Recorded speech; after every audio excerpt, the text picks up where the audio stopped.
புத்தருடைய தியானமான விபாசனா தியானம் இப்போ இருக்கிற நமக்கெல்லாம் சூட் ஆகுமா அப்படிங்கிறது சந்தேகம்தான். ஏன்னா புத்தருடைய காலத்தில் மக்கள் ரொம்ப அமைதியான ஒரு வாழ்க்கையை வாழ்ந்தாங்க, இதயத்திலிருந்து வாழ்ந்தாங்க. இப்போ இருக்கிற ஒரு பரபரப்பான வாழ்க்கை முறை அந்த காலத்தில் கிடையாது.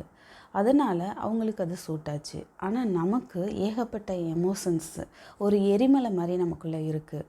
அதாவது நம்ம கோவப்படணுங்கிற இடத்துல கோவப்பட முடியாது, நம்மளால் சிரிக்கக்கூட முடியாது.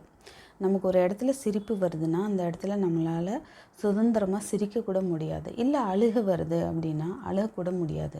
ஸோ இந்த மாதிரி நம்ம எல்லா எமோஷன்ஸையும் நமக்குள்ளே கட்டுப்படுத்தி அடக்கி வச்சு வாழ்ந்துட்டுருக்குறோம்.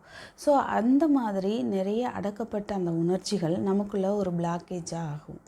ஸோ அந்த பிளாக்கேஜ் எல்லாம் நம்ம சுத்தப்படுத்தினா மட்டும்தான் நமக்கு ஆழமான தியானம், ஆழ்நிலை தியானங்கள் கைகூடும். ஸோ அந்த மாதிரி நம்ம சுத்தப்படுத்திக்கிறதுக்கு தான் no mind therapy, mystic rose மாதிரியான தெரப்பி குரூப்ஸை ஓசோ அறிமுகப்படுத்தியிருக்காரு.